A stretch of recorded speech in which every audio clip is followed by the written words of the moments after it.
Hello everyone, आप सभी लोगों का VSR रेस्टोरेंट में स्वागत है।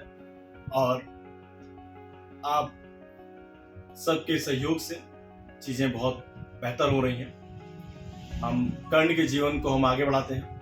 आज कर्ण के जीवन में हम कर्ण की माँ के बारे में बात करेंगे, उनका महत्व और उनका कर्ण के जीवन पे क्या प्रभाव था, इसके बारे में हम बात करेंगे।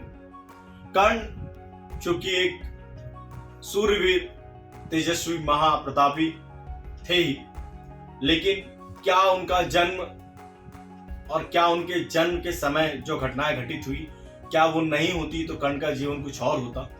इस पे क्या कर्ण की माँ ने जो कर्ण के साथ किया वो चीजें सही थी? इस पे मैं अपना विचार रखूंगा। आगे आप भी अपने विचार मुझे बता सकते हैं कि क्या वो सही मैंने बताया है या गलत बताया है।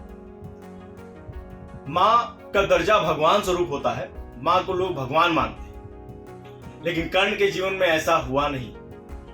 यदि कुंती ने कर्ण का परित्याग नहीं किया होता तो कर्ण का जीवन इतना संघर्षमय नहीं होता। यदि कुंती ने कर्ण को छोड़ा नहीं होता तो कर्ण को इतना लोगों से ताने या अपने जीवन भर लोगों के ताने सुनते हुए या अपना जीवन भर संघर्ष करते हुए उसका जीवन यापन या उनका जीवन नहीं व्यतीत होता, या जिस हिसाब से या जिस तरीके से उनकी मृत्यु हुई वो नहीं हुई।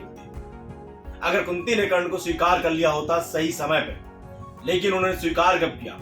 जब युद्ध का समय आया, जब उनको यह भय सताया कि पांचों पांडवों को कर्ण के द्वारा मार दिया जाए, तब उन्होंने अपनी मां की ममता को जगाई और कर्ण के पास पहुंची। पहुंचने के बाद भी उन्होंने कर्ण से पांचों पांडवों को न मारने की बात रखी। कर्ण था महावीर महादानी, खाली हाथ कैसे जाने देता है? मां ने अपना कर्तव्य नहीं निभाया, लेकिन वो बेटा था। अंत में उसने एक वचन दे ही दिया कि आपके 5 पुत्र जरूर जीवित रहेंगे, 5 पांडव हो या 5 पुत्र। कर्ण के जैसा वीर और कर्ण के जैसा दानी व्यक्ति तो नहीं हुआ, लेकिन क्या कुंती मां बन पाई थी? क्या कुंती ने अपने मां का कर्तव्य निभाया था? मेरे दृष्टिकोण से तो नहीं, कर्ण के दृष्टिकोण से भी शायद नहीं था। मां का कर्तव्य अगर किसी ने निभाया था तो राधे ही ने निभाया था, जिनको कर्ण प्यार से बुलाते थे, जिन्होंने जन्म तो नहीं दिया लेकिन कर्ण के जीवन को सार्थक बना दिया। कर्ण को वो आशीष, वो प्यार और वो आदर सत्कार और ऐसी शिक्षा दी जिससे कर्ण का जीवन धन्य हो गया।